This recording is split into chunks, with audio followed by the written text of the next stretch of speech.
Thank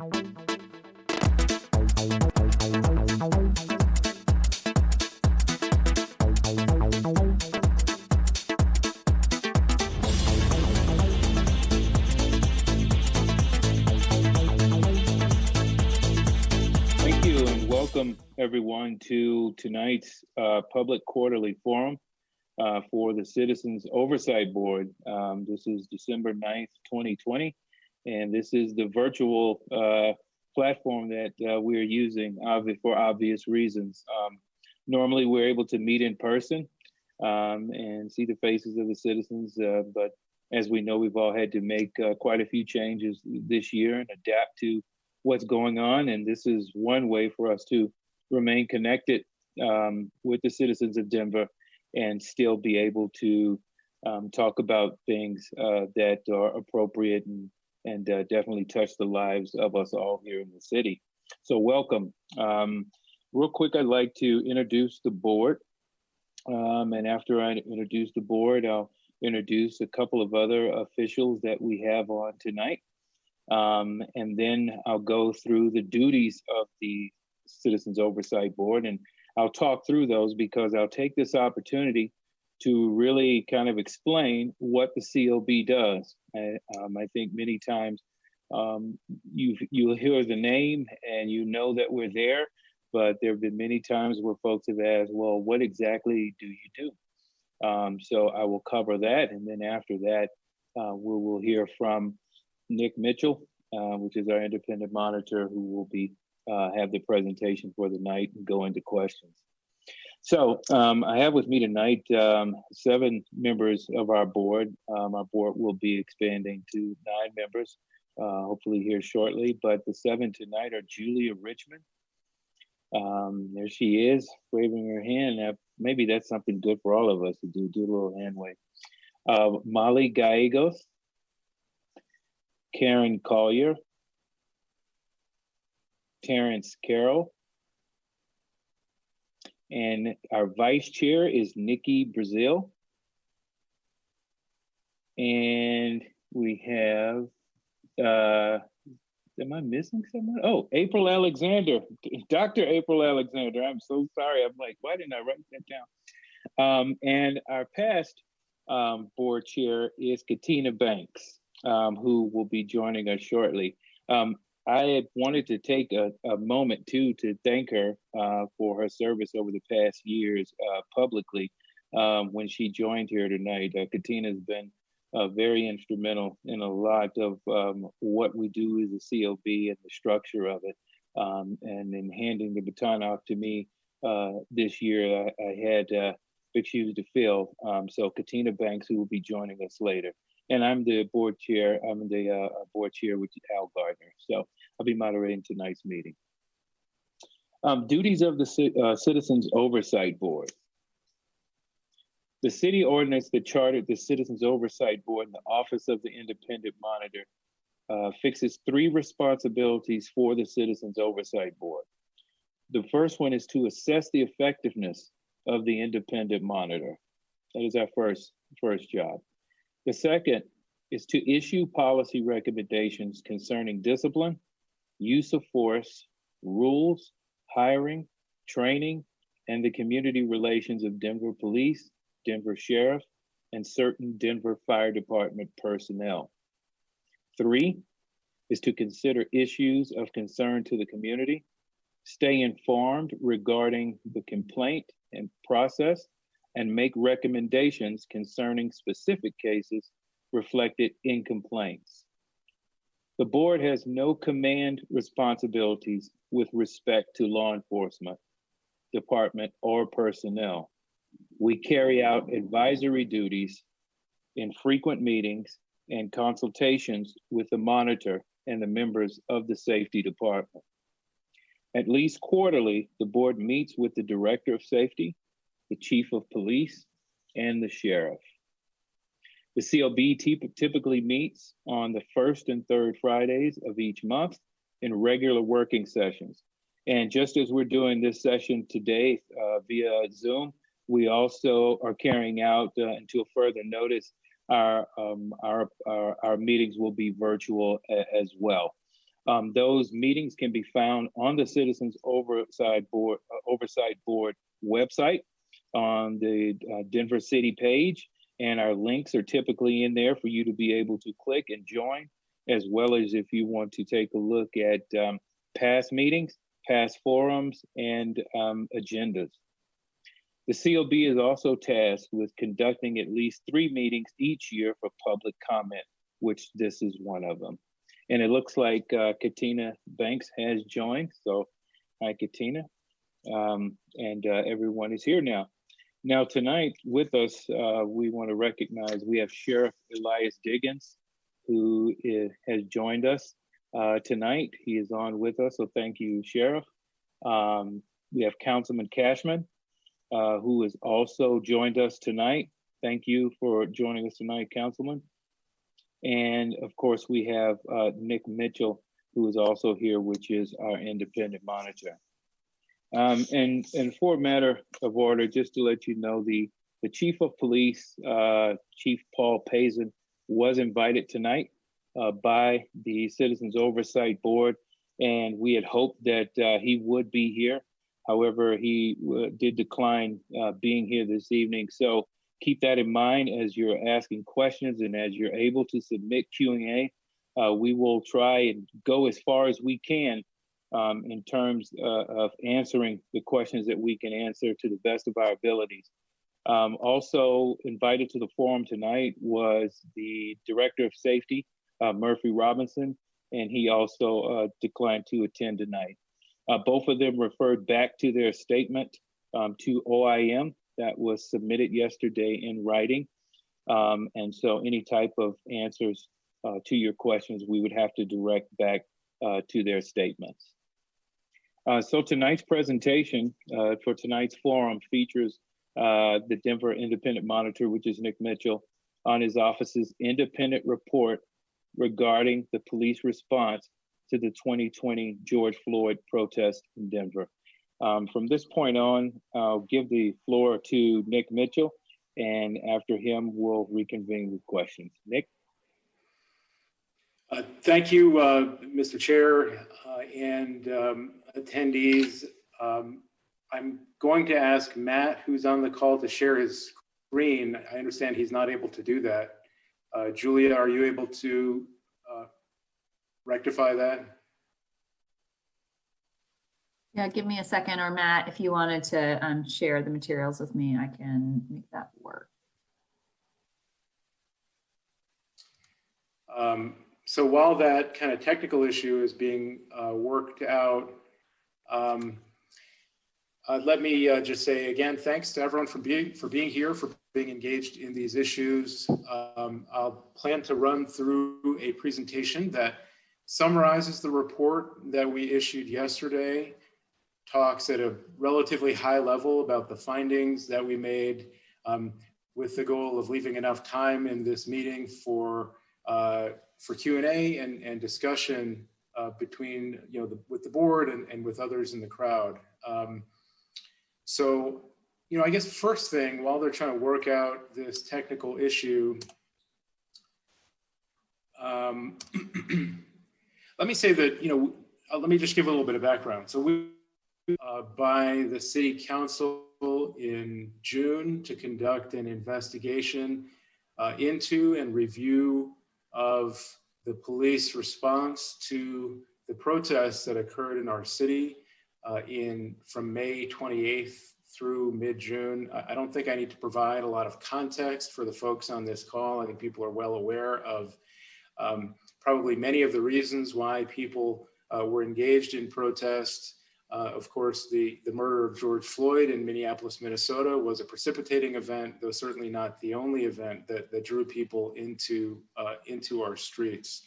How's that coming along with the slide deck? Matt, go ahead and give that a try. Just change some settings. And if you can't make that work, there we go.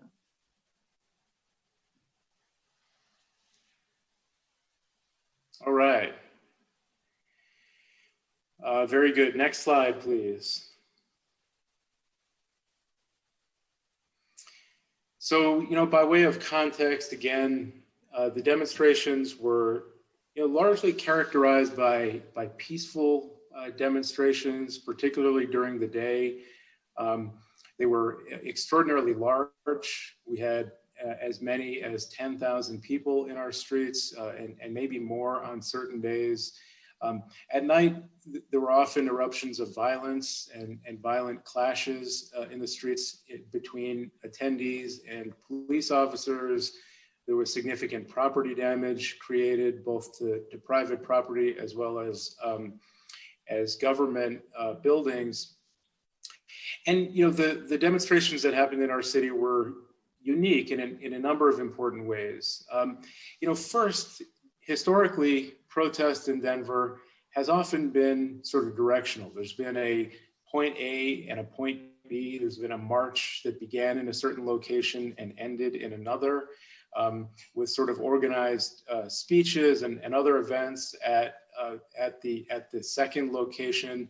And while there certainly was organization in the protest, and there certainly were speeches, the protests were sort of multi-directional. They occupied a lot of space downtown. There were groups that moved in different directions throughout the downtown area.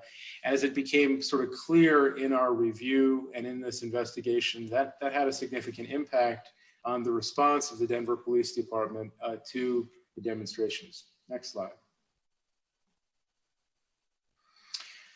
We focused our review on the first 5 protest days.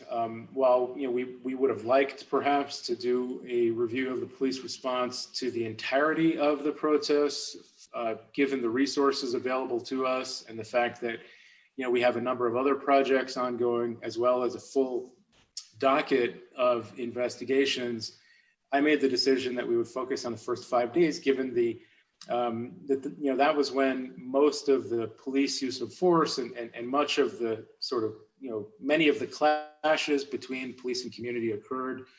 And during those 5 days, the police department made 339 arrests, mostly for curfew violations, though also for other charges.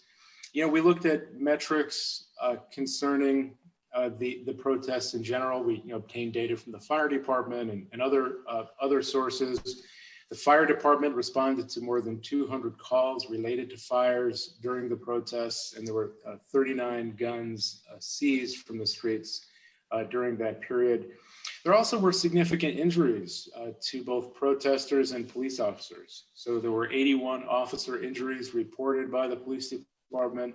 11 officers were placed on limited duty, and 4 took time off for injuries that they sustained while engaged in police work during the protests. Next slide, please. There were also many serious community member injuries, although it was impossible for us to know the precise number. We requested and obtained data from Denver Health related to calls from the paramedic division, which made 125, responded to 125 calls during the first, I don't think that was for the first 5 days, but that may have been for the first 9 or 10 days of the protests. Of course, we're sort of well aware that many community member injuries were not reported, so the number of injuries is likely far higher than 125. There were many complaints and concerns raised about police conduct during the protests. Some of them were complaints of a sort of general nature.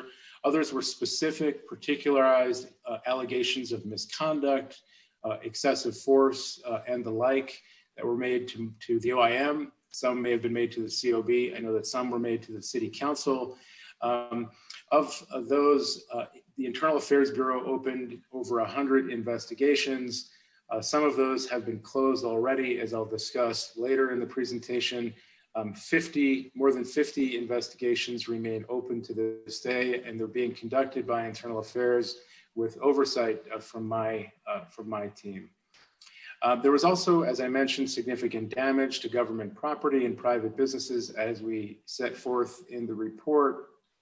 And as we look to sort of map the impacts of the protests, another metric we used was the litigation that has resulted. 3 lawsuits have been filed so far, and more than 50 notices of claim have been served upon the city. So as I mentioned in my presentation this morning to the Denver City Council, there is a wave of litigation coming related to these protests and claims made particularly regarding police conduct during the protests. Next slide. So to do this investigation, we were under I won't call it a mandate, but we were asked by council to do it quickly, to do it thoroughly. And we tried to do that. And I suppose that I should say, in the course of our work, we made numerous requests for documents and video and other information of the police department. It was my impression that the department shared information with us freely and provided interviews of personnel at ranks throughout the department, as well as again documentary evidence and footage. We also received significant information and cooperation from community members, and I want to thank and recognize the community as well as the police department for sharing information with us. We reviewed police policies, procedures, reports, rosters, inventories to the extent they were available. I won't sort of go through each sort of item of evidence here. Hundreds of hours of body-worn camera footage, halo footage from the police Air One helicopter, and all of the police radio communications. So all of the communications that went over the police radio channel used by officers during the protests, or at least during the first 5 days. We also interviewed dozens of officers and command staff, other Denver employees, and as I mentioned, community members, and reviewed considerable amounts of academic research and best practice literature and national standards on the policing of large crowd control events. Next slide, please. So among the most controversial subjects concerning the police response was use of force by the police department, sort of overall approaches by the DPD to crowd control, as well as sort of individual allegations and concerns about specific uses of force. And so one of the first things we do in the report is discuss the particular weapons and munitions that were used by the DPD. And we walk through in detail the particulars of those weapons, their technical specifications, the sort of manufacturer warnings about when they can, should, and should not be used. And the tools that were used most often were pepper ball launchers and both sort of active PAVA rounds, so rounds of pepper balls with pepper powder, as well as inert rounds were used by the police department. So rounds that were filled with powder that was not active and did not have a chemical agent inside. 40 millimeter launchers, we have pictures of all of these, by the way, in the report, were used. OC foggers, gas and smoke grenades, rubber ball grenades, and flashbangs or noise flash diversionary devices. Next slide, please.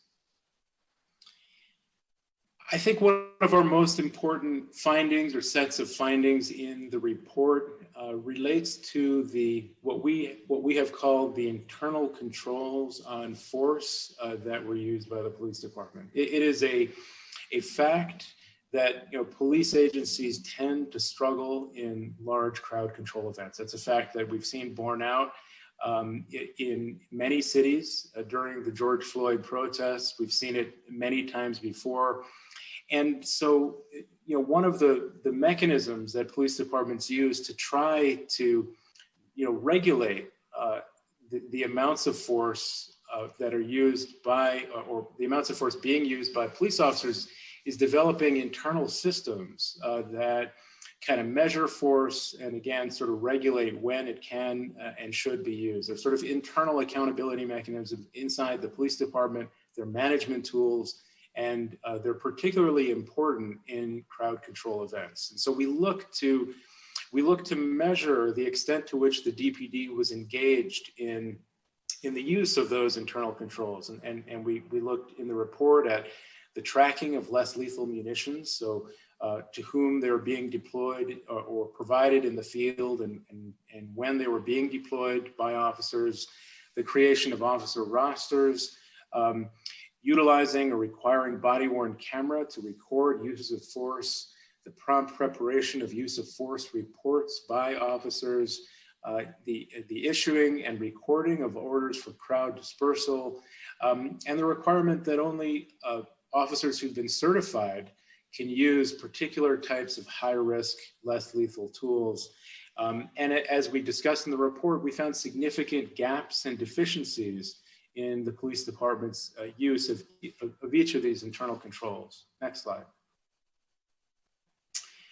First, there was really no effective tracking system for the less lethal munitions being used by the police department. There was no log, there was no kind of computer tracking system that measured to whom they were being deployed in the field. There was no system that police managers or command staff could use to evaluate whether particular teams of officers were running through less lethal munitions at disproportionate rates. That is a sort of management tool that police leadership should be utilizing to sort of measure if there's a problem with the way that force is being used by particular officers or particular teams of officers.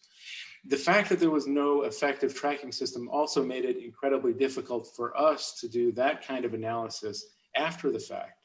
And so instead of, because we couldn't really measure the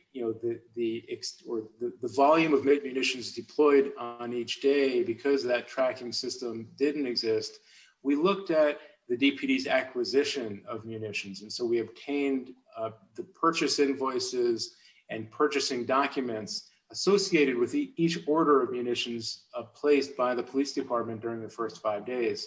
And the DPD ordered more than $200,000 worth of less lethal munitions during that period. Again, as I mentioned, they were not effectively tracked in terms of who they were being deployed to and the rate at which they were being expended. And so it was really impossible for us in doing this review to determine the quantity used by the police department.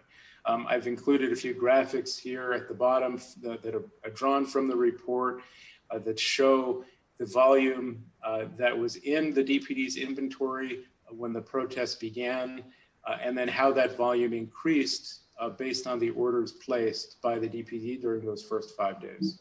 Next slide. Another significant gap was in the use of body-worn camera. So early on in this review, we made a large request for documents from the police department. As I mentioned, we received quite a bit of information and had a very good working relationship with the department in providing us with information. However, we did request access to evidence.com, which is the online database in which body-worn camera footage is housed. The DPD did not provide us with access to evidence.com, and instead, on its own, identified videos within that database that were linked to the George Floyd protest and began sending us links to download those videos. And so, over time, over a series of emails and communications, the department sent us links to download 1,218 videos that it self-identified as being related to policing of the protests. That was 226 hours of video. We reviewed it all many times. And we were looking for a number of things when we reviewed it. Of course, we were looking at uses of force themselves, trying to evaluate uses of force that we saw on video. But we also wanted to measure how often were body cameras being activated to document uses of force. And that became incredibly challenging, given that many officers simply did not have their body cameras either attached to their protective equipment, which is often called riot gear or turtle suits, or if they did, the cameras were not being routinely activated. For the one day that, so the DPD did not prepare rosters for each of the first 5 protest days. So rosters are an important management tool for tracking which officers are assigned to work, where they're assigned, what skills and certifications they have. It was not until the 5th protest day, June 1st, the DPD actually prepared a roster. And so on that day, according to that roster, there were between 150 and 200 officers working the protest, but we received only footage from only 38 officers for that day. So there was a significant gap between the number of officers who are working and the amount of footage that we were provided. We explore in the report some of the reasons for that, or some of the reasons we believe may have been responsible for that. So some of those reasons concern the ranks of some of those officers. So, not all or most, officers of higher ranks in the department, lieutenants, captains, commanders, and chiefs were not required to wear body-worn cameras, and they represented a portion of that footage gap. But that didn't explain all of it, to be sure. So that was another sort of breakdown in the internal controls during the first 5 protest days. Next slide.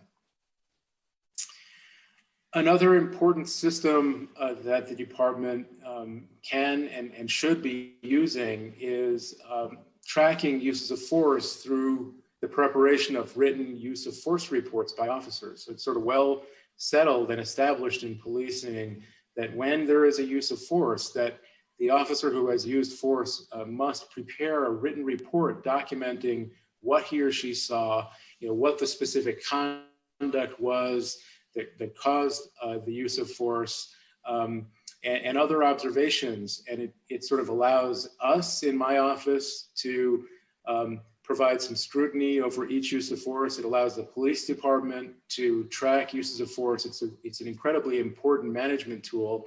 And in fact, DPD policy generally requires officers to prepare those reports during their normal patrol duties.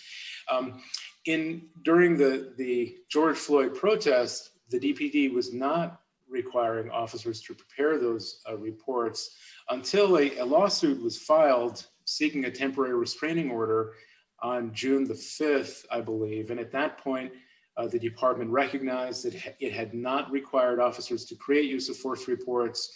And so on June the 6th, the department began going to officers who had been involved in policing the protests and asking them to create use of force reports, dating back to May 28th. And so there was a sort of concerted effort in the department at that time to create use of force statements, which we reviewed. The department produced to us over 400 use of force statements that were prepared by officers.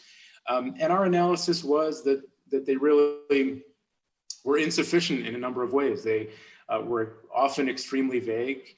They were often repetitive. So we would see the same narrative repeated by officers day after day. Often it appeared to be, or not often, but in some cases it appeared to be boilerplate text. And actually officers themselves expressed concern in some of those documents about being asked to go back in time and record uses of force that had happened, in some cases a week or more beforehand. So that was another sort of breakdown that was problematic.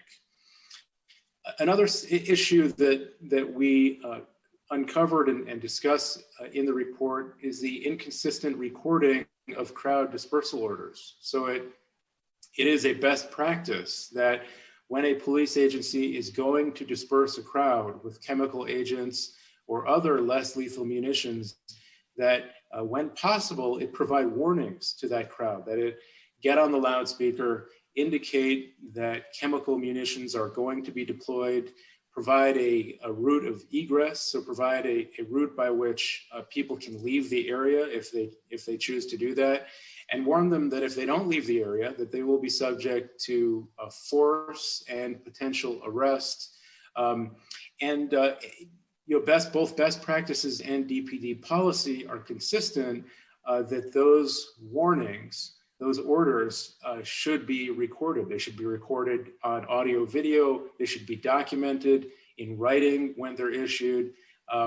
Again, the DPD policy is consistent with the national standard on that issue, but they simply were not, to the extent they were issued, they were not routinely documented in audio, video, or in writing by the police department. Next slide, please. And in many cases, they simply were not issued. At least that was our conclusion from having reviewed hundreds of hours of body-worn camera footage and footage provided to us by community members. We saw dozens of interactions between protesters and police, and dozens of situations in which chemical munitions in particular were used by the department to disperse crowds from particular locations.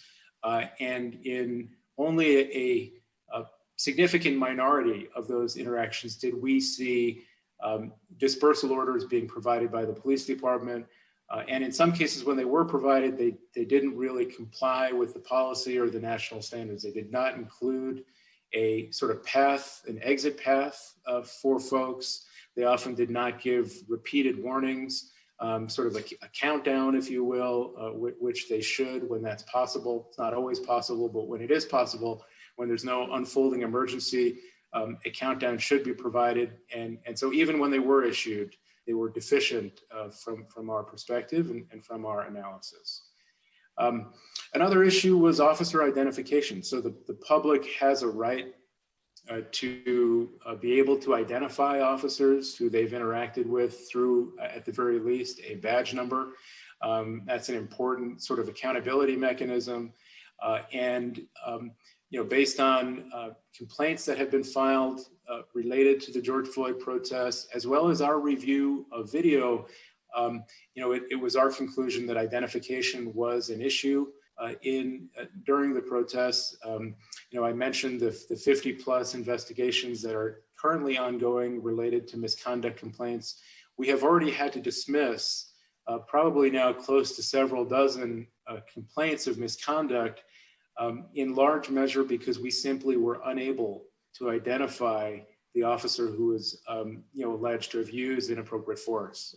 That is, the complainant didn't get that person's information on the scene, and given the documentary gaps I've already discussed, we were not able to find it either due to a lack of body-worn video, missing rosters, and other information. So the officer identification and having it easily and clearly visible on the exterior of the riot gear was another issue that we identified and that we discuss in the report.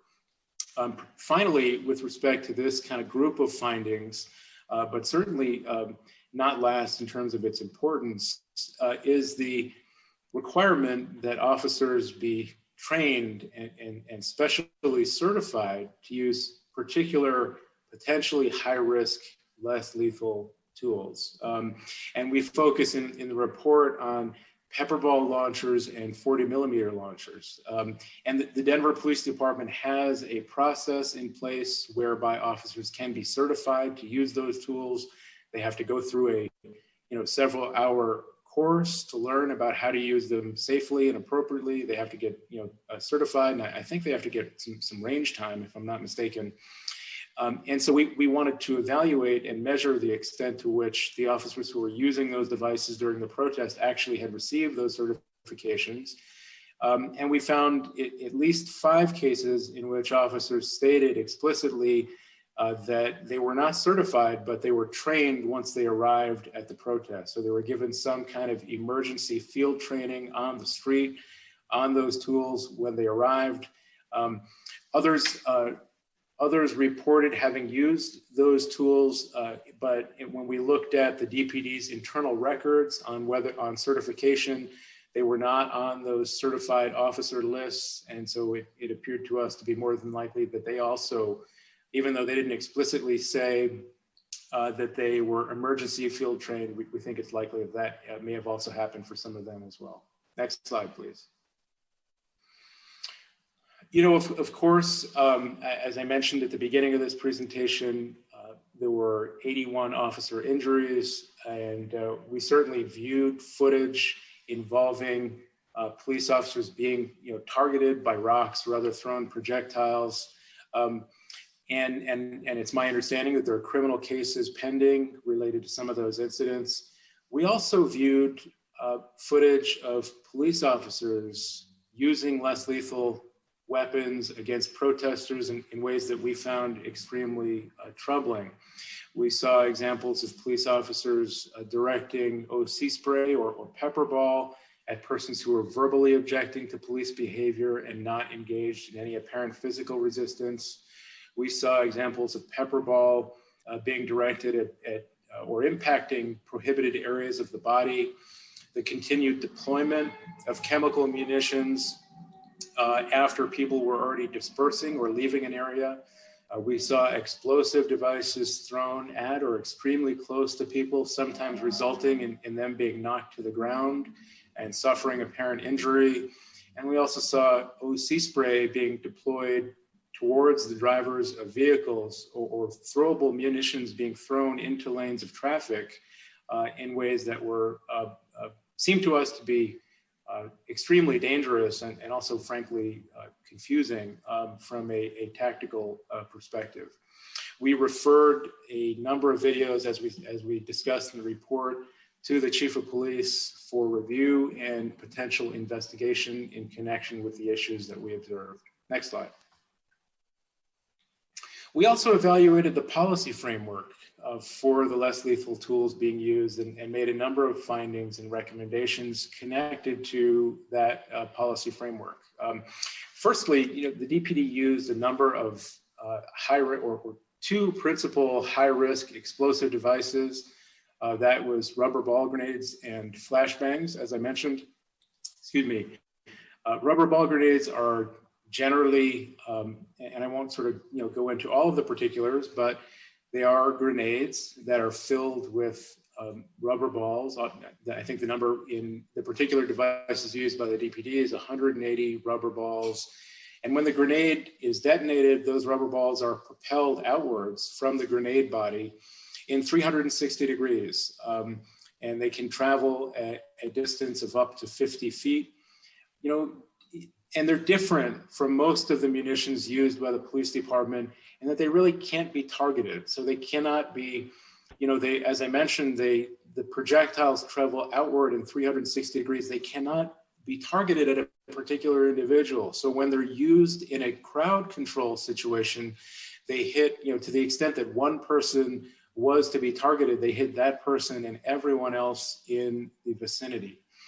The body of a rubber ball grenade can itself become shrapnel, and research into the use of that tool raises significant concerns about the risks of eye damage, other soft tissue damage, and even in some extreme cases, potential lethality associated with their use. Flashbangs, people may be more familiar with, and I won't sort of go into the technical details associated with what they are, but both were used during the protest. We have records documenting the use of both, and we've seen video that reflect the use of both explosives during the protest by the DPD. Next slide, please.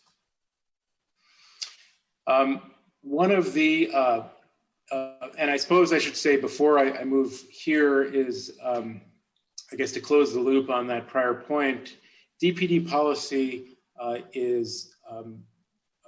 does not sufficiently articulate a standard for when those high-risk explosives can be used. There are tactical applications that SWAT may use them in, but there's really no sort of policy language that clearly sets forth the standard that the department will follow associated with when they can throw those explosive devices and when they can't. And so one of our recommendations in the report is that they need to articulate such a standard. And with respect to rubber ball grenades, in fact, they need to just disallow them for crowd control in general. They have, from our perspective, no place in the policing of crowd control events. They have no place in the policing of protests. They should be disallowed. And it's my understanding that the department has agreed with that recommendation and will, in fact, ban them for that purpose. Pepper ball, as I'm sure everyone on this call is aware, there was quite a bit of pepper ball used by the The precise amount is impossible to determine at this point, but it was high. Pepper ball has two principal uses. It can be used to saturate a particular area, so it can be fired at the ground near an individual or individuals, or near a wall or another hard object.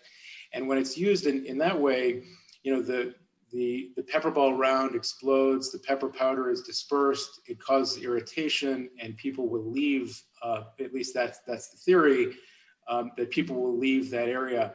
But it can also be direct fired, so it can be fired at a person's body. And we saw many of both kinds of uses in the video that we reviewed from the protest. Each use presents different risks. So, you know, area saturation exposes people to, you know, the chemical irritant, but, you know, direct fire exposes people to the pain of impact, and actually it can cause damage. It can create bruising if it hits someone's eye or other kind of, you know, unprotected soft tissue. It can actually sometimes create internal injury. And so the current Denver police policy, or the policy that was in effect at the time of the protest, did not distinguish between those two different applications. It lumped them all together. It permitted the use of pepper ball in the case of defensive resistance, which is as sort of low as blocking traffic. From our perspective, the policy needs to clearly articulate the difference between those two applications, and there needs to be a higher standard associated with hitting someone with a projectile that could potentially do them serious damage in an extreme case. And so we've called on the department to create that distinction in policy and to raise the threshold for direct fire applications. And again, it's my understanding the department has agreed with that recommendation. Next slide. Another important group of recommendations relates to the mutual aid provided by other agencies who came into Denver. The Denver Police Department invited in a number of law enforcement agencies, and actually 18 responded during the protests. That's not uncommon, you know, during crowd control events. It's a relatively common feature of crowd control when cities have major crowd control events. We see that happen with other police departments in the country.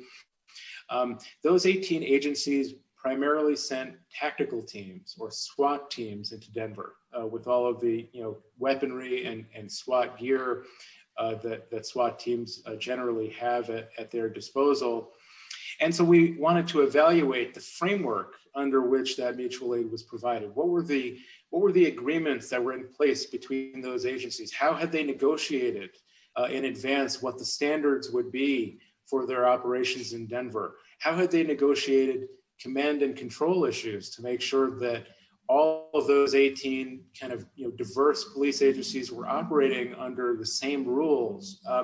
And what we found was that in fact, those agreements simply did not exist. They had not been entered into. There were no mutual aid agreements between the DPD and its 18 law enforcement partners. We made a request for any relevant mutual aid agreements. The DPD provided us with 8. 6 were for agencies that weren't present during the protests, and 2 simply weren't relevant because they concerned matters other than crowd control mutual aid. And so they simply were not relevant to our analysis of the DPD's response to these protests. Next slide. We attempted to assess the kinds of policing done by those agencies in Denver. We did that by obtaining some after action reports prepared by those agencies and looking at their use of force policies and other associated documents. It was our conclusion that some of those police departments were very active in Denver. They were conducting their own arrests. They were using force of various kinds. Other departments were slightly more passive in that they were asked to protect property or protect firefighters who were responding to fire calls, or defend entry points to the interstate to keep protesters off the interstate. But in assessing the kinds of force used by those departments, it was quite clear that some agencies used less lethal weapons that simply are not approved for use by Denver police officers. So, and we go through this in some detail in the report. Some of the agencies used rubber ball rounds, they used less lethal shotguns, and they used beanbag rounds, all of which have been disapproved for use by the DPD. And so we had concerns about the use of tools by other police agencies on our streets that we have disallowed our own police department from using, or it has itself, I should say, disallowed for its own officers. And another issue that we identified is that those agencies all, of course, have their own use of force policies. So they have their own standards associated with when force can and cannot be used that differ in important ways from the standard in the Denver Police Department's policy. So, and there was really no attempt to harmonize those standards. There was no attempt to come up with a shared approach to establishing a standard for when force could be used on our streets. Another important difference was that not all of the agencies required that officers intervene to prevent inappropriate force. That is a feature, or that was a feature of the Denver Police Department's use of force policy. That was a feature that actually grew out of, in many ways, discussions with the community in the use of force policy task force of several years ago. And it's a key feature for modern police departments. Not every agency had it. Whether or not that had any impact on behavior on the street, there's simply no way to know. Next slide, please. And finally, we also referred a number of issues back to the police department for its own consideration. These were largely operational issues that we identified during our review. I've talked about the specific recommendations that we've made for specific changes, but these were areas that we thought the police department needs to engage in its own analysis and figure out how to fix the problems. We weren't going to prescribe what they should do. We just identified that there were issues that needed to be fixed. First is that in a lot of our interviews with police officers and sergeants, we heard repeatedly that officers didn't always know what they were supposed to be doing out there. They didn't have a clear sense of what their tactical objectives were, didn't always have a clear sense of when they should be using force and when they shouldn't, didn't always have a clear sense of when they should be advancing versus retreating from points of potential conflict with crowds. And given that we heard that over and over again, it was our view that the DPD needs to fix that. Generally in policing of protest, police departments follow an incident command structure. And one feature of incident command is that there is an incident commander who's appointed to set the overall goals and objectives of the protest response, and then an operations chief who's responsible for managing the on-the-ground sort of tactics being used by officers. And it was our perception that there was a bit of a breakdown in that structure in the protest. Many of the supervisors who we talked to said they had no idea who the operations chief was. They weren't getting the kind of tactical or strategic guidance they needed from an on-the-ground field commander. We think that needs to be fixed by the police department for any future deployments. Another issue we heard repeatedly was that the single radio channel that was used by the department for all communications between officers was often overcrowded and inaccessible. So all police radio communications were consolidated onto a single channel.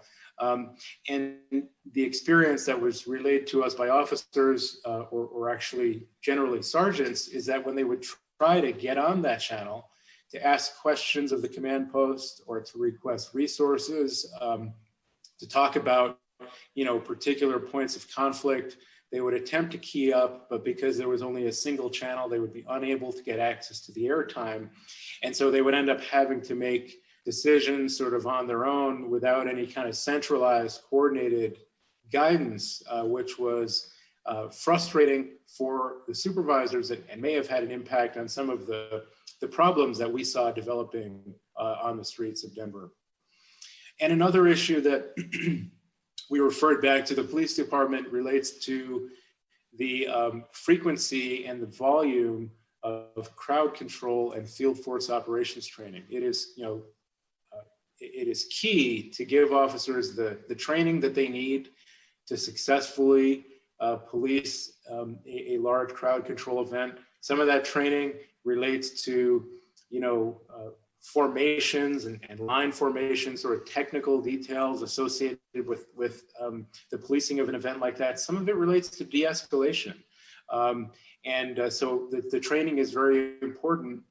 A lot of the officers we spoke to spoke, very positively of the training they received before the DNC in 2008, and have described a declining sort of volume of this kind of training in recent years. We reviewed records from the training academy and corroborated their observations. We corroborated that, in fact, there has been less of the training being provided, and we think that needs to change. The DPD needs to equip officers with the right tools for how to police, these kind of events successfully, and training is an important and a critical piece of that. So I guess I'll end there. And of course, if there are questions or comments, happy to discuss. Thank you. Thank you, Nick. Thank you. That was, as you can imagine, that's all of that information, which is very concise, is only the first 5 days, which a lot of times when I read that report, I have to wrap my mind around. That was just the first 5 days of not even entire picture of the full time that this was going on. So there's a lot for us to unpack there. There are a number of questions that are out there, and I want to allow the community to ask the questions first. Many of you have already put questions in the Q&A here in the chat here, and Julia Richmond, board member Julia Richmond, has actually been monitoring the Q&A, and she will ask a couple of those for you from the Q&A. However, if you would like to ask your question personally, go ahead and put that in the Q&A, that you have a question that you would like to ask without us reading it out, but you saying it yourself. Just keep in mind that in order to move back and forth, that takes a little bit. We're doing the best we can. So be patient in that process, and I'm going to turn it over to Julia. And then after I've given the community an opportunity to express those questions, then the board, we will ask a few questions after that. Julia. Thank you. And I'm just going to read these verbatim. So in some cases, Monitor Mitchell, let us know if that's not an appropriate question for you to answer, and maybe it should have been the Public Safety Department or police force directly. But I'll just read them and you let us know. From an anonymous attendee, what is being done to hold the police criminally accountable for harms done to citizens? Even when they are guilty, they are treated as innocent. This was the whole point of protesting unequal justice between the police and the community. So thank you for that. That is really a question, there's sort of one principal prosecutor for the city and county of Denver. That's the elected district attorney, Beth McCann.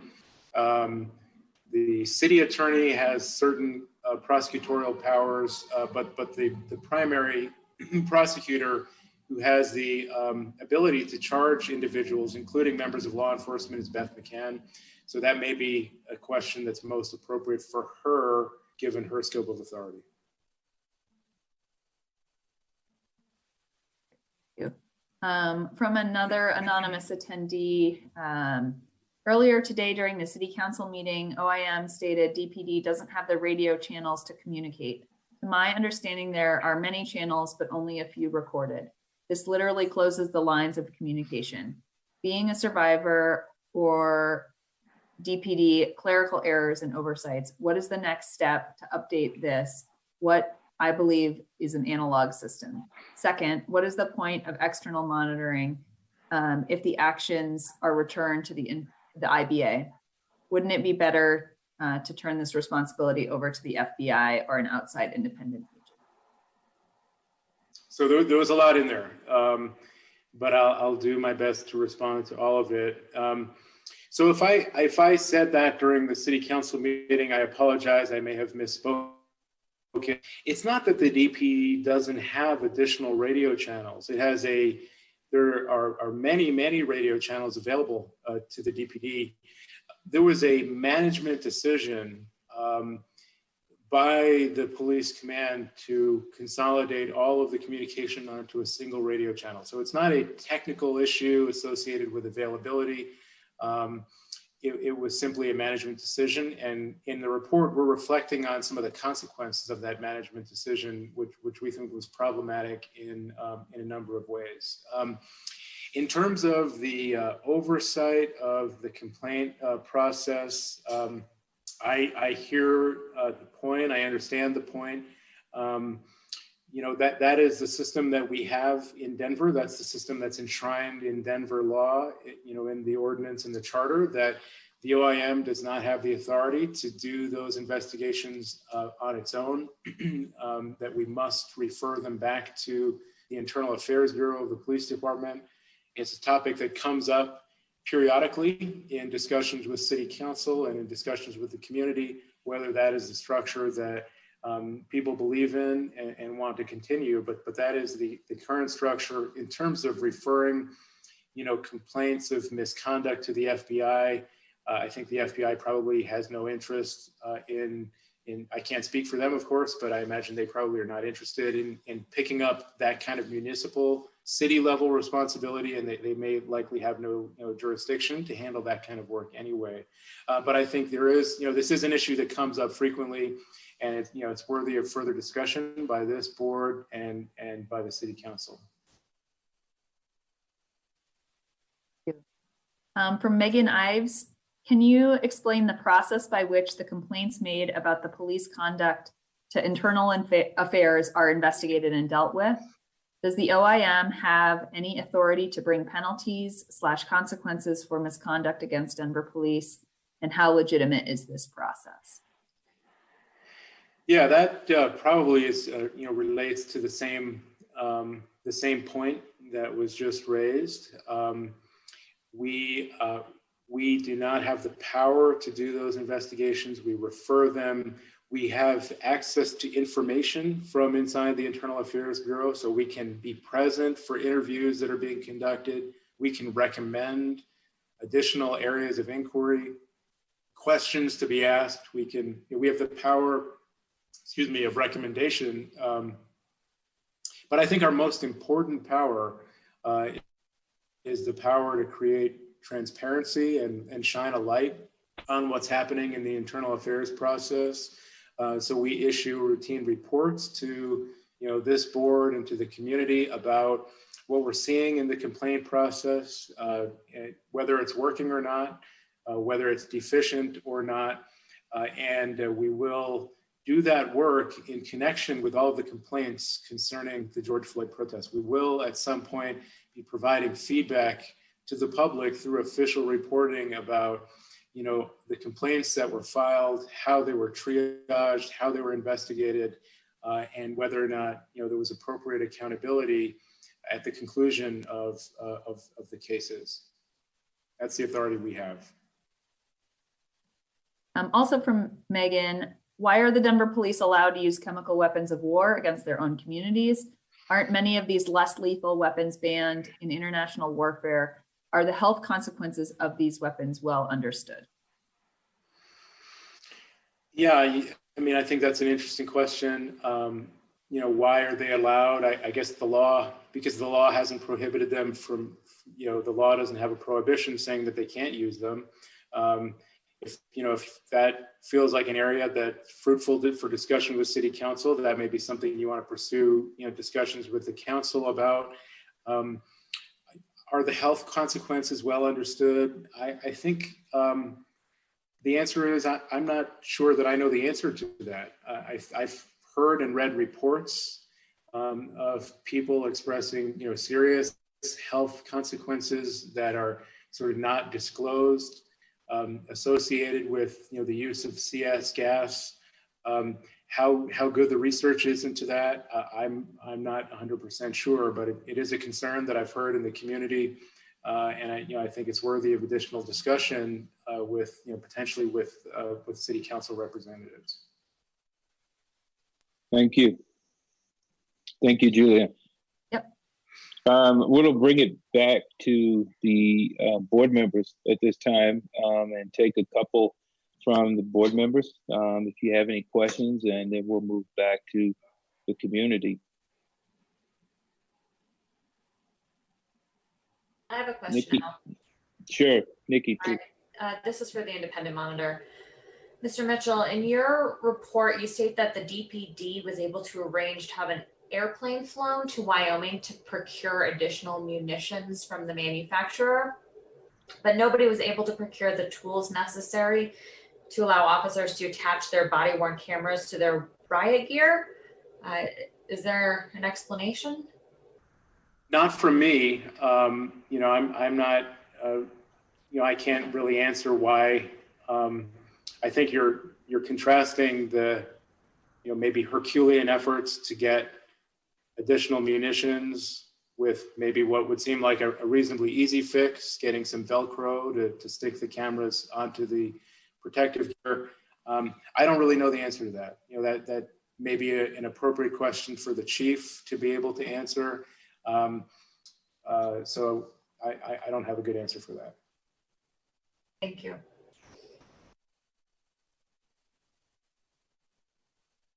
Julia, Karen, did you have a question? You're on mute. There you go.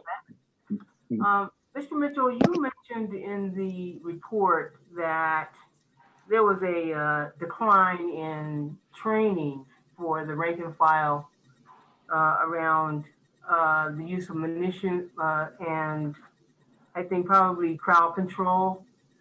Are you aware of why there has been a decline in the amount of training? So we interviewed staff from the training academy, as well as others, to get at that very question, Karen.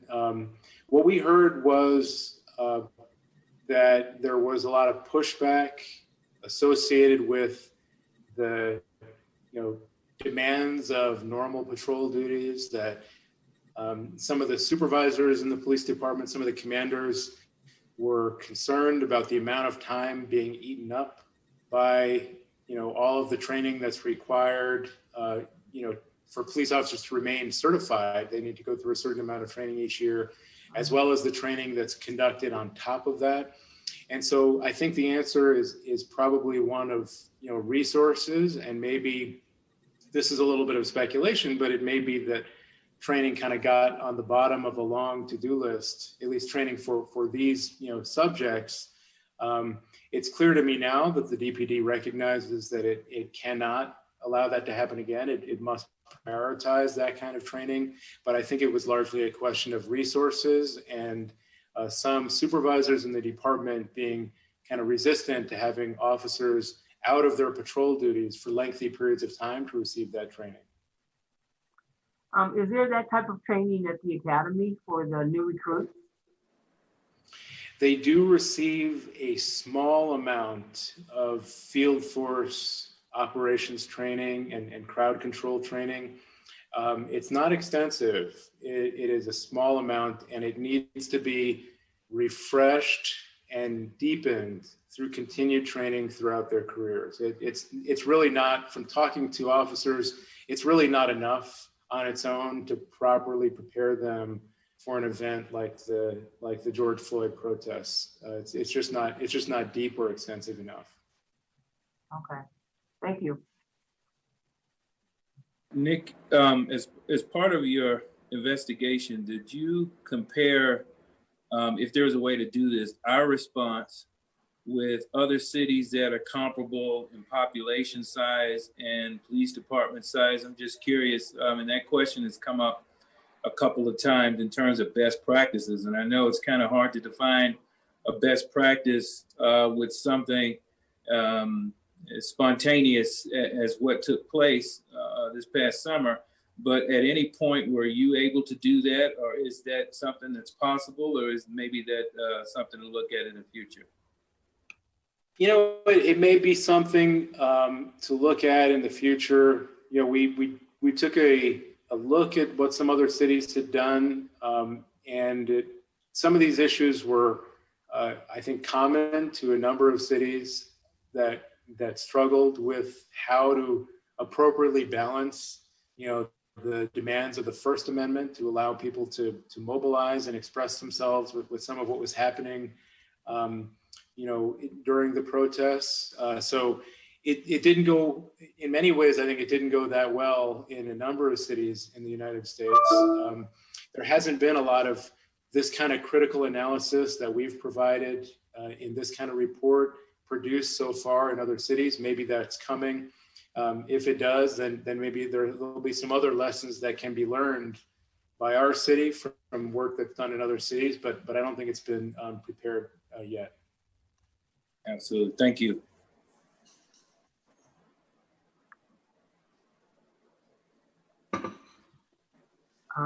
May I ask another question? Sure. Mr. Mitchell, you mentioned in the report that during the 2008 convention, the rank and file seemed to think that there was adequate training for that. Are you aware of who provided the budget for that training for that particular event? I think some of it was the DPD's own budget, and I think some of it, there were federal grants provided to cities at that time to help prepare for the DNC. At least that's my understanding. So I think there may have been a mix of local money from Denver's budget as well as federal money flooding in to help the city get into a position of readiness for that event. Okay, thank you. Thank you, Karen. I think we'll go back to take a couple of more questions from the community. Julia, if you wouldn't mind. Thank you. Great. A question from Katie Blakely. On Monday, City Council approved a new contract that includes access to evidence.com. Has DPD confirmed open free access to evidence.com by OIM and COB for the duration of the new contract? No.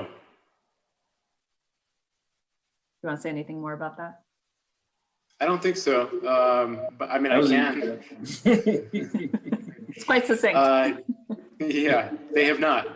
We were not given access to evidence.com for the purposes of doing this review. And, you know, as I said, we were given the ability to download particular video files, and we have not gotten any, you know, commitment from the department to give the OIM access to evidence.com connected to that new contract or otherwise. Question from Harvey Bowden. The gaps in the delivery of information and lack of transparency as stated in the presentation seems to answer my question. These inconsistencies seem to cover up pertinent info. Who can investigate the police in regards to this? In terms of, I'm not sure if the question relates to evidence.com in particular or no, new topic. New topic. The gaps in the delivery of information. So in terms of our review, we received a lot of information from the police department. And so I would not generally characterize it as not being transparent with us during this review. We did point out significant evidentiary gaps that the DPD simply information that wasn't being kept and should have been by the DPD. I think this is the investigation of that issue. I don't think there's any other investigation of that I'm aware of, unless the city council intends to do something with this report. But I think this is likely the investigation into that issue. I think my question aligns with a couple others later down, is just concern about you not being able to have access to evidence.com. And without that, and somebody kind of referenced cherry picking the videos that got sent to you, which causes some distrust. Yeah, I understand that. I mean, it would have been a better it would have been better for us to have evidence.com and be able to look at, the audit trails and the back end of that database and see all of the footage with our own two eyes. That's obviously not the position that we were in, but we've heard that concern from a number of people, including a number of council members this morning. And so this may be an appropriate time to revisit that subject with the police department. A quick question. What is by charter or by statute, what is the police department required to share with you? I mean, is there a mandatory information sharing, or are you purely at the kindness of their hearts as to what information you can receive from them? Yeah, no, it's not kindness of their heart. It's laid out in the ordinance that empowers the OIM. And in fact, the ordinance was amended in 2015 when there were when my office experienced some problems with obtaining information from one of the departments. We went to City Council to obtain a stronger provision that established a presumption that the OIM would have access to the documents and personnel and information inside the police department and sheriff department. And that provision includes, I believe it includes databases. There is pretty strong language there already. Even though we've seen, at least in this case, we were not given access to evidence.com.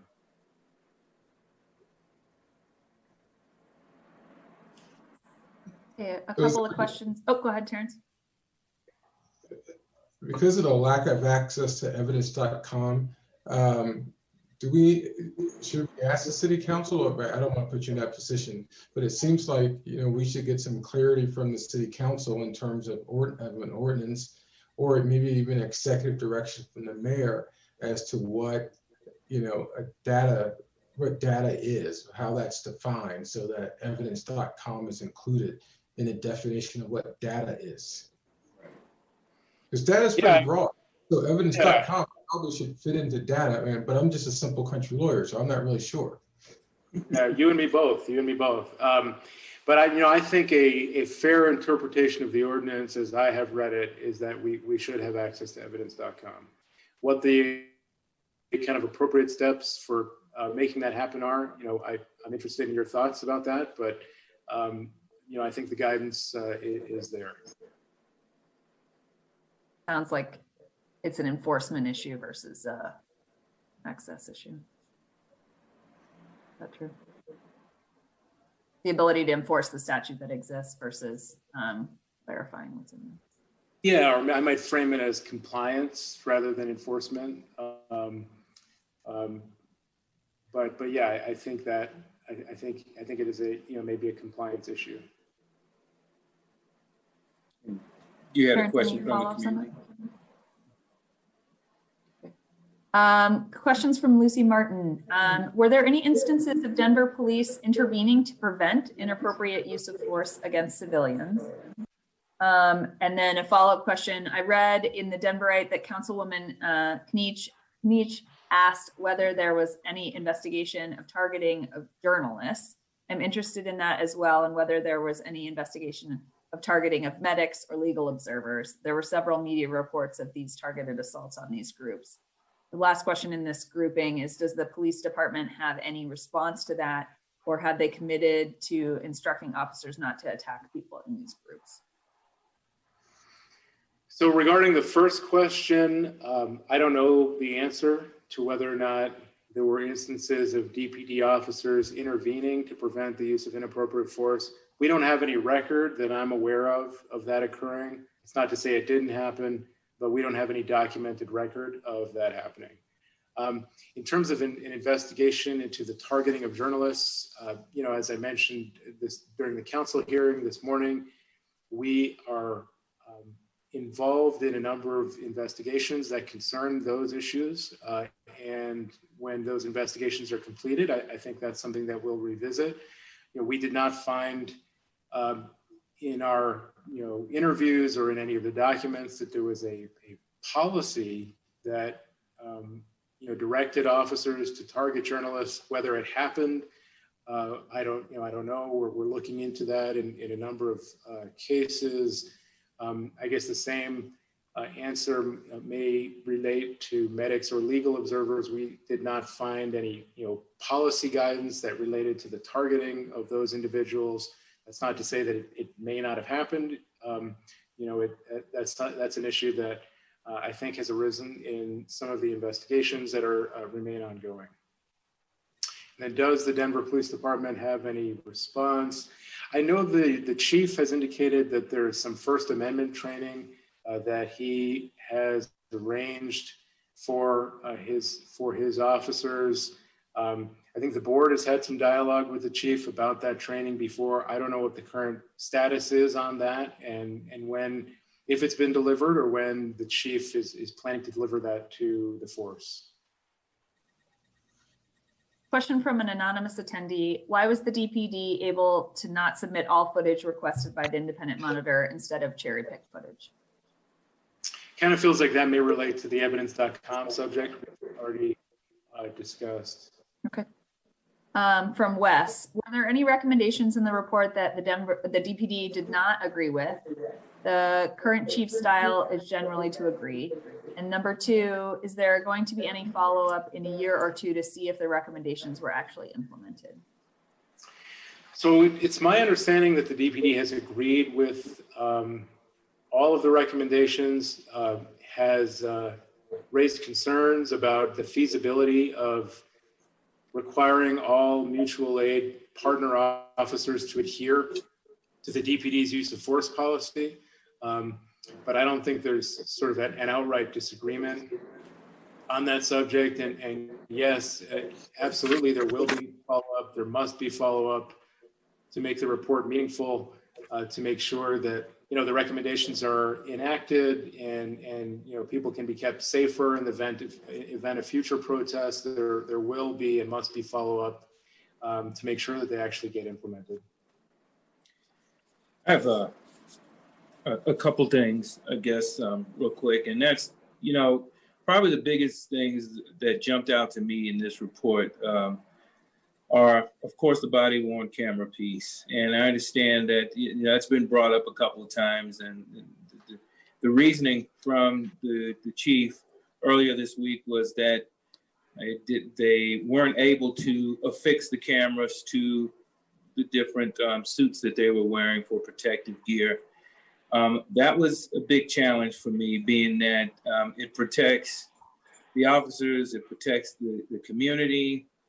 Ultimately, it really protects the city from any type of frivolous lawsuits or ones that are illegitimate or legitimate. A second thing was probably the use of the munitions, the grenades specifically, that fly out in 360 degrees. And I know that in the investigation, most of that was figuring out how it was used. We know that, A, we don't know, they didn't track it, so we don't know exactly how many was used. Keep in mind, this is just the first 5 days. B, we have an issue with the uniform that we need to now find out how to attach these to uniforms. C, it was a dynamic situation and it was difficult to track. But I have to keep coming back to the question in terms of rationale for a lot of this. If we take all of this out and we go for rationale behind why it was used in the first place, or how we can determine the efficacy of using weapons like that, what was the willingness to discuss some of the rationale behind the use? And some of the rationale behind why it was so difficult. Maybe that could give us in the community a better idea of some of these choices. And I don't know if that makes sense, but I'm just struggling to put my mind around the operational piece. Yeah, you mean sort of philosophically? Yeah, just philosophically. I'm just curious, as best as you can. Of course, I don't expect you to, speak for the Denver Police Department. Yeah,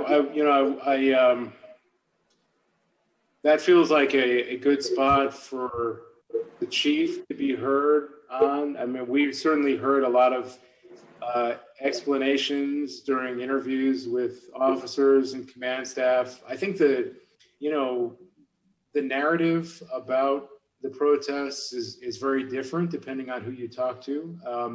And, we heard a lot from officers about violence in the crowds and attacks on police officers. I don't want to be in a position of kind of representing their viewpoint on what happened, but it feels like an appropriate conversation to have with the chief about philosophically why turn to these tools as opposed to other kind of crowd management tactics. I will note that there appeared to be a change in approach by the sort of end of the 5th day and into the 6th day, where we saw in our video the department sort of leaving more space between investors and police. We saw sort of a kind of different approach to some of the potential points of confrontation. And so I think the department, there was some learning happening inside the department at that time, concerning its own tactics and the approaches that it would wanted to use. But I think it'd be good to have some conversation with the chief about that for both for the board and as well as for the community. Thank you, Nick. All right, more community questions from Professor Lehman. Have you disaggregated the data for police officers and community/victims by race, gender, et cetera? That's an interesting question. We have that data for the police department in general. We do not have rosters, and so we do not have complete records for all of the police officers who were involved in policing the events. We don't have complete, use of force records, I think. So it would be very hard to do that for police officers.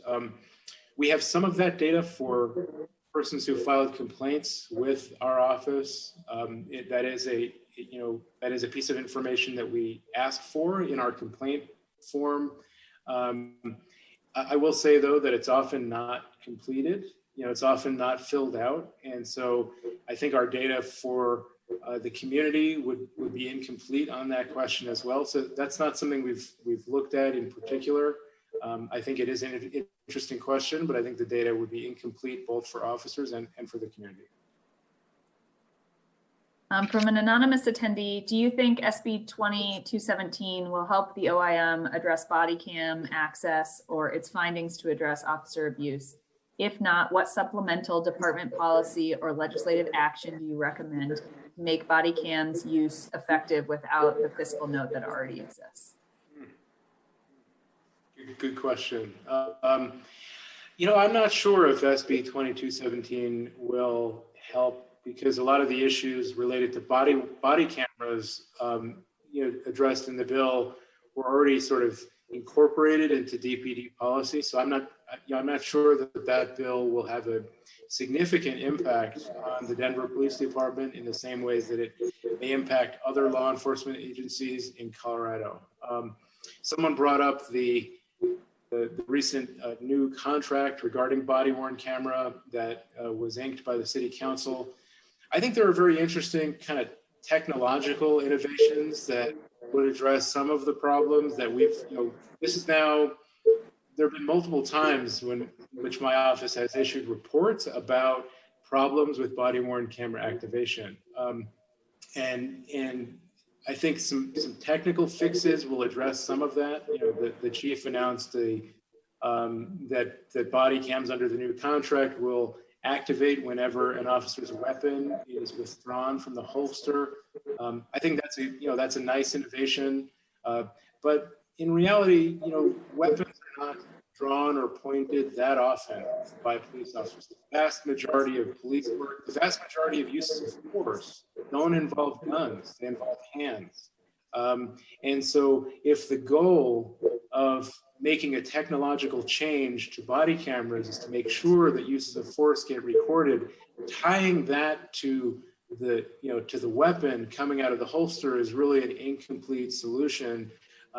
There are other settings and technologies that can be applied that, for example, will automatically activate the body-worn camera anytime an officer steps out of his or her patrol vehicle, whether kind of the camera is linked to the car, and then it can be, it can be turned off if the officer is going into a private area or needs to use the restroom.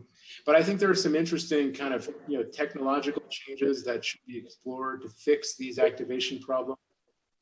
Whether additional legislation is needed, I'm not sure. I think it's an interesting question. Maybe someone could do some research into other legislation around the country that could address some of these issues. But offhand, I'm not sure the answer to that.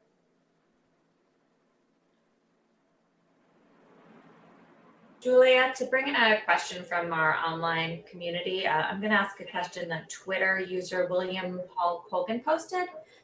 When we were discussing access to evidence.com, he said, why didn't the OIM contact the city attorney to force compliance? Mr. Mitchell, could you discuss the relationship between the safety departments, the mayor's office, council, and the independent monitor? Who gives who legal advice? Who decides what to enforce and what not to? We're every city agency, and the OIM is an agency of the city government, receives legal advice from the city attorney's office. So the DPD receives legal advice from the city attorney's office, and so do we. That is the kind of the structure that's in place. Frankly, I'm not sure if the city attorney knew about the evidence.com issue. It was not something that, while the investigation was ongoing, and once we started getting documents and conducting interviews, my focus shifted to trying to digest a huge volume of evidence to be able to do this project quickly. And so I didn't go to the city attorney with this issue, to try and get some, an order or something to require the police department to give us access to evidence.com. It's certainly something I could have done, but I prioritized other work and other issues that I was addressing. But in general, it is the city attorney and her subordinate lawyers who provide advice to both my office as well as the DPD. So to make sure I'm clear, the city attorney, which is a mayoral appointee, is the same lawyer who would be tasked with defending the police departments. They're the same lawyer that would interpret what you have access to under the ordinance. Everybody's got the same counsel, essentially. That's correct. Interesting. Okay. Thank you.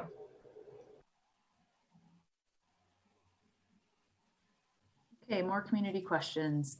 Nick Downey asks, between mutual aid from other departments and non-resident DPD officers, roughly how much city funding was bled out to the suburbs over the course of these events, i.e. salary/overtime paid to officers that will not be recouped through Denver property and sales tax, et cetera, but will rather bolster the economy, schools, infrastructure where officers actually live.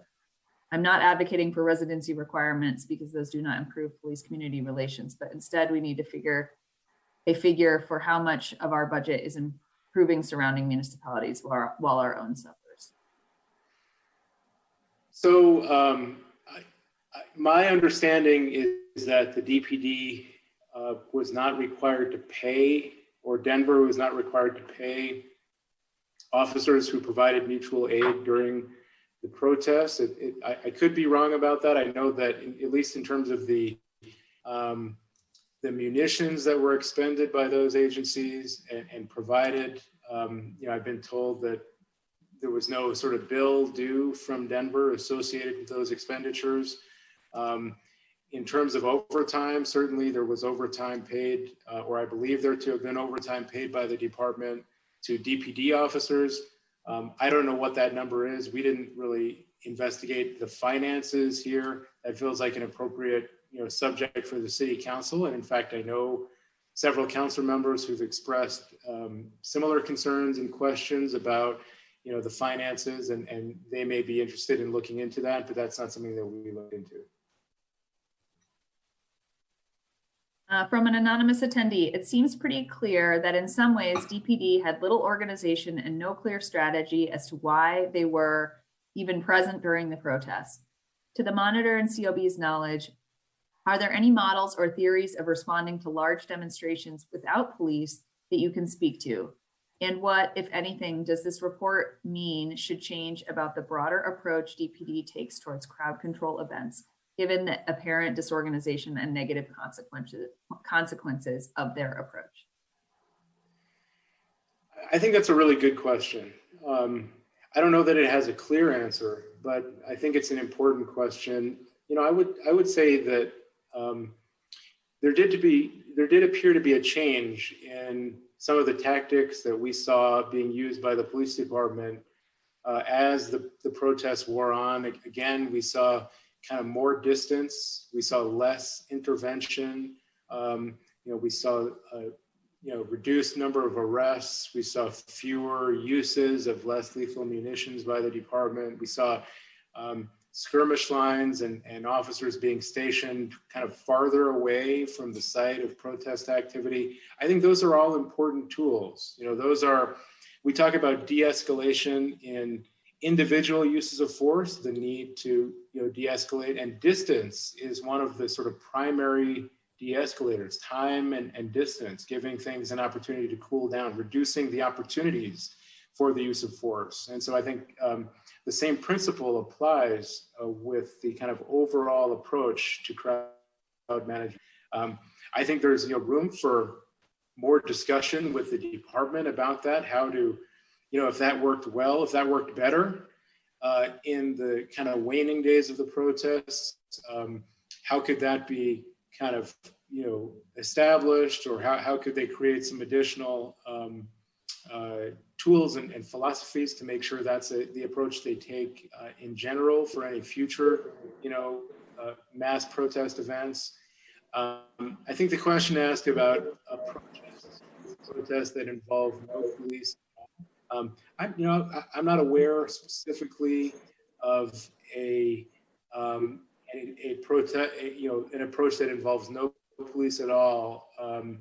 It may be out there, but I'm not aware of it. I think having police who are, as far away as possible is probably a good thing, and worth having more discussion with the police department about how to make that happen.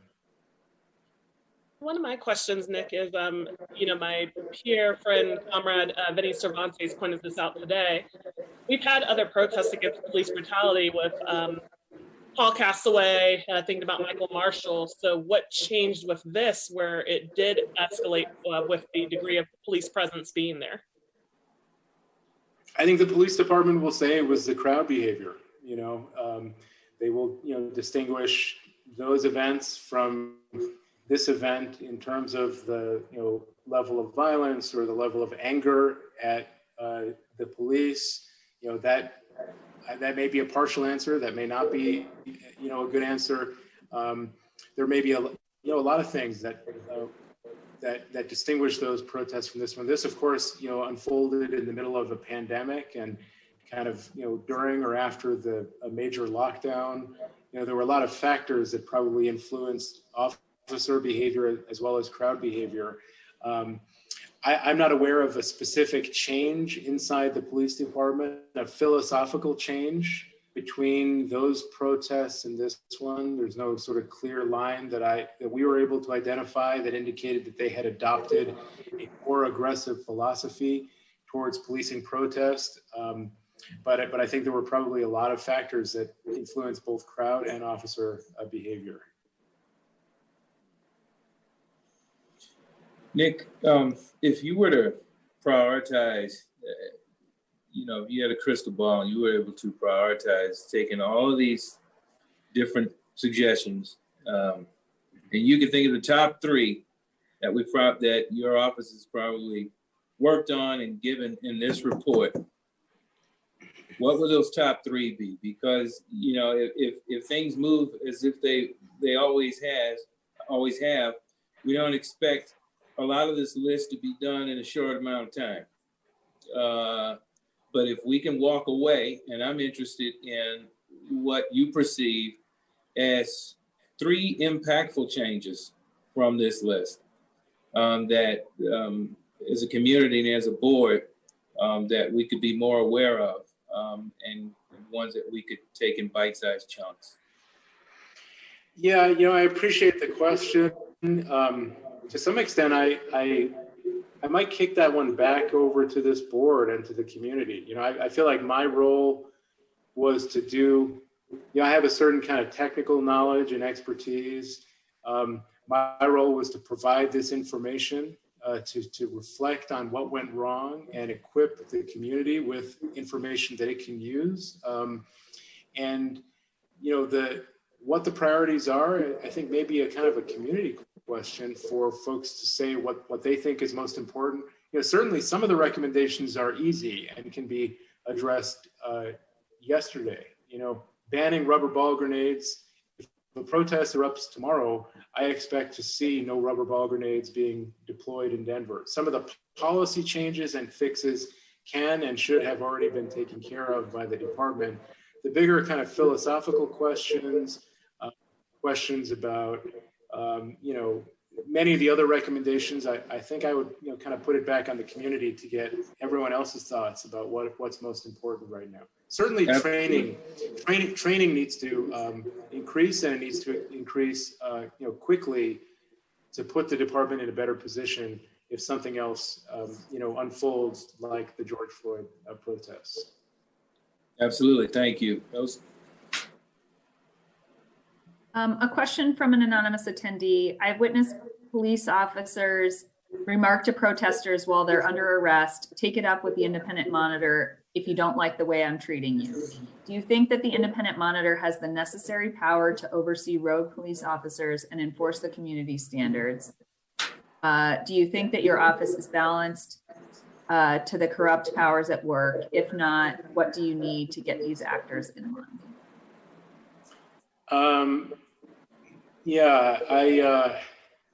That's interesting. Take it up with the independent. I've actually seen that on body camera footage. Do I think we have the necessary power? That's a question that comes up repeatedly. I think issues have already been raised on this call about other powers that, we should have access to information. We should have, there have been questions about, legal advice, things that could be done to ensure kind of true independent operation of the office. I know the council is interested in looking at legislative change to address some of those issues. So I think this is an evolving system. It's an evolving structure. We're always finding out new issues that need to be corrected. And I think we've identified some of them on this call already. A question from Caleb Munro. It's heartening that, according to news reports, DPD has said that it agrees with the 16 recommendations in the OIM report. But what process exists to track progress and hold them accountable? Does OIM play a role in assessing implementation of these changes down the road?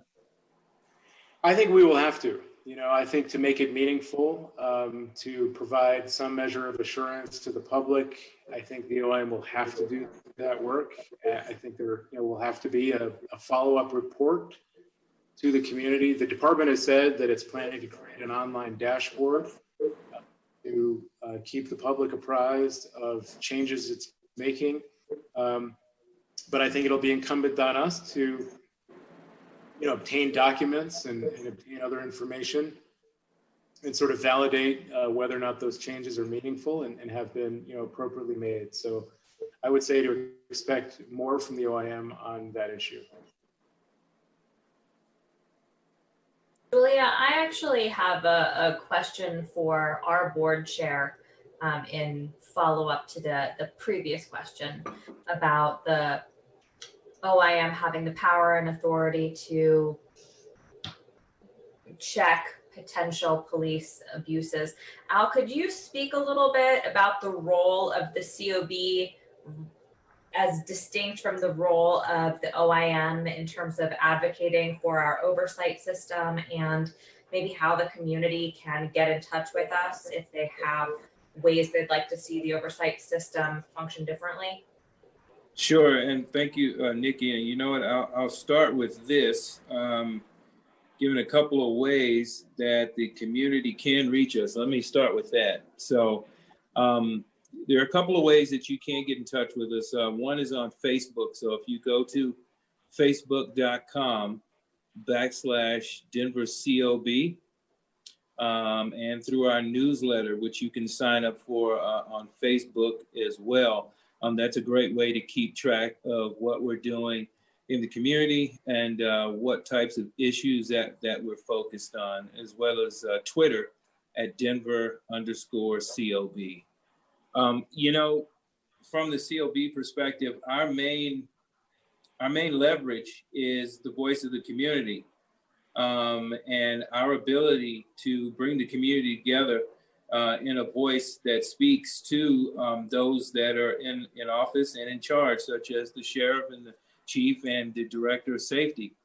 And that is our strongest tool that we have in the toolbox of ensuring, to the question that we got earlier about ensuring that change is taking place and it is trackable. The OIM, the independent monitor, has access to the information.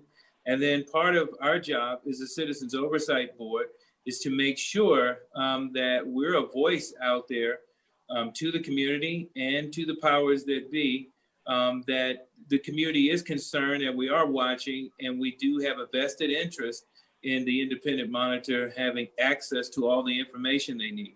We go back to the evidence.com question.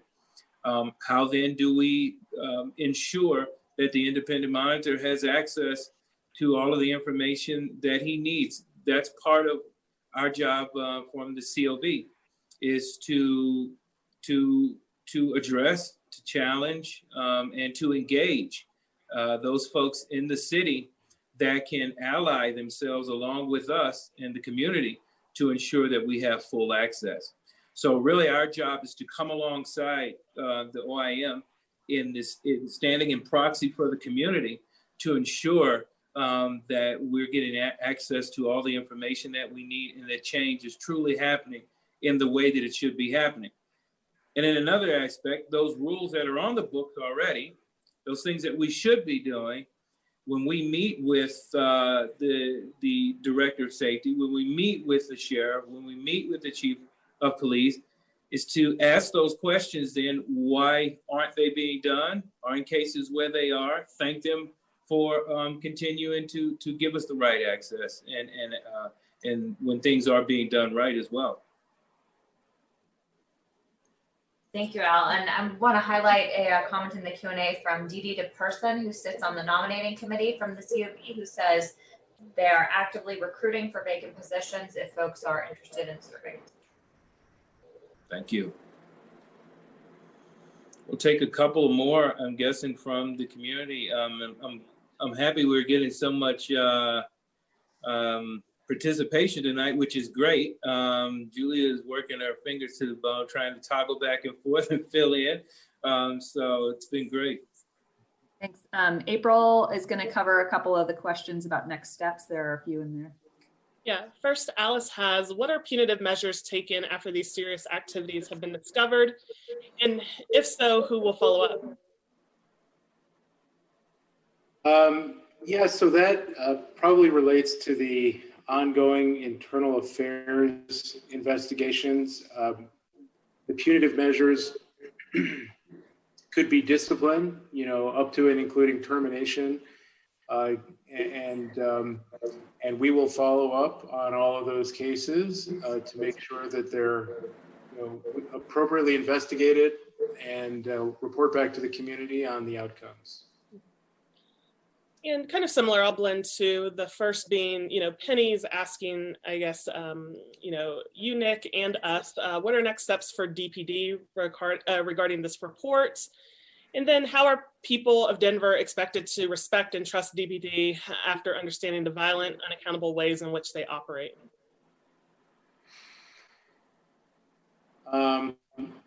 Anyone on the board want to tackle that second question?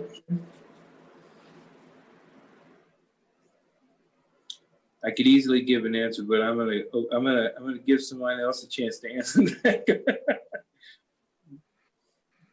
I think that's a question for the department itself. Yeah, you know, that's a great question, and that's why I wish that the chief had been on here tonight, because I knew that there would be a lot of questions to that area. I can only say from the COB's perspective that we are definitely in tune with the type of questions and the sentiment that's coming from the community, because right now, the law enforcement period works at a trust deficit. And part of all of our jobs is to try to cure that deficit. But unfortunately, we can't answer for them tonight. And another one that might help guide our question a little bit comes from Stan, who attends our regular kind of Friday meetings. First, he says, I certainly appreciate the efforts of Mr. Mitchell and the OIM. Can the COB comment on other organizations like the Transformation Group or Reimagining Group that are concerned with these topics?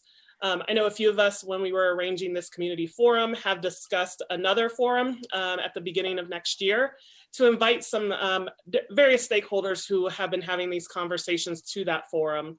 So I know that's one thing that we have planned for first quarter of next year, but I don't know if there's any other comments from us. April, I think it just bears mention that we're always grateful for engaged community members, no matter what committee they assemble themselves into, or volunteer group or not-for-profit. We need everybody at the table. So we look forward to learning more about their work and their perspectives. Yeah, you know, that constant engagement from the community is really where the strength of not just COB, but even as you talk about reimagining police, which we're fully aware of at the COB, and although we're not driving that effort, we're definitely behind that effort and understanding ways that we can improve it. And so I would say that to Nikki's point, the ability to stay engaged and to bring other community members into the conversation so that we can be proactive with things and not wait until there's a George Floyd incident before we start looking at policies and procedures. But if we stay engaged all year and stay engaged as best we can use that accountability arm all throughout the year and not just when crisis takes place.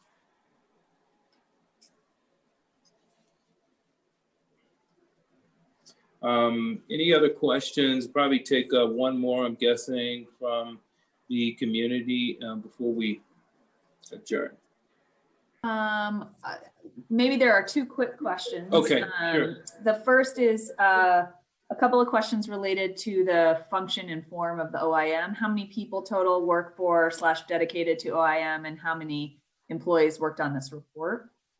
And then the second question is, can you speak to the nature of injuries police officers sustained during the protest? So regarding the first question, we are 15 employees total, divided into kind of 3 primary areas. So my team of monitors who are lawyers. We have several policy analysts on our staff, and we have an outreach team that works on outreach events and issues. How many employees worked on the report? Probably 7 or 8, serving in different roles.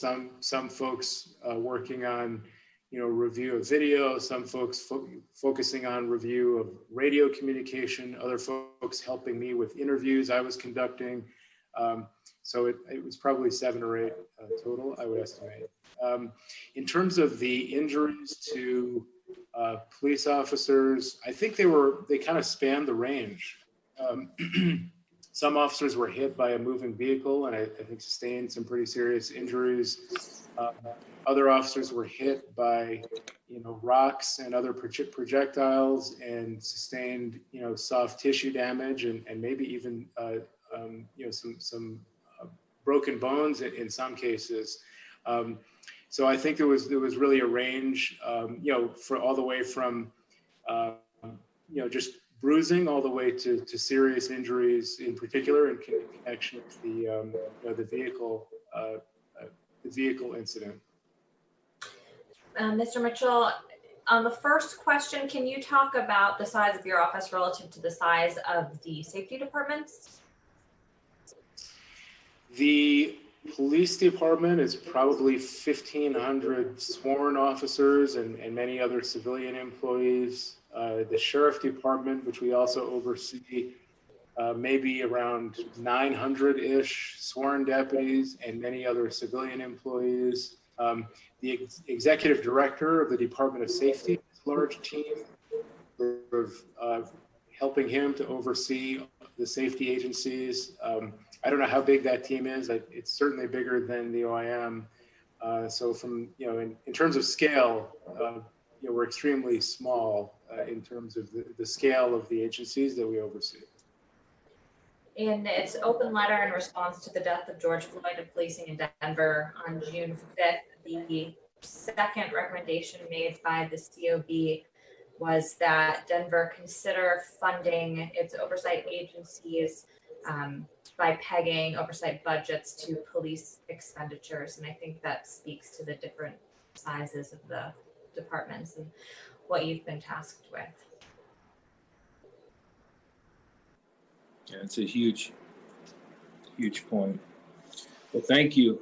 Thank you, Nikki. Thank you, Julia, for filling all those questions, and you, April, as well, for doing that. Thank you to the community. And before we adjourn, I just want to say that we're incredibly fortunate in this city to have such a capable and smart group of people in the COB. Your Citizens Oversight Board really does do a lot of work behind the scenes. And keep in mind, we are all volunteers, and we all do this because we simply are looking to do things the best way that they can possibly be done, and to make sure that the community is being heard at the table, not just a seat at the table, but a voice at the table, and go beyond being a voice, but actually making change.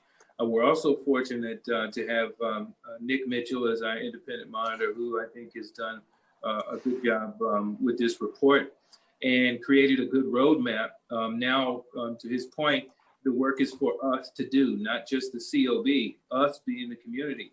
And I can promise you that we will be reaching out to hear your voice as we prepare to try and set up what's priority for us over this next coming year. The schedule, we'll figure out when our next quarterly public forum is, especially with COVID and, you know, the way that things are kind of changed up now with our timing. So I ask you to bear with us from that perspective. But there again, stay connected with us over Facebook and get busy in our news in our newsletter. And we hope to see you on first and third Fridays. Thank you. Be safe and good night.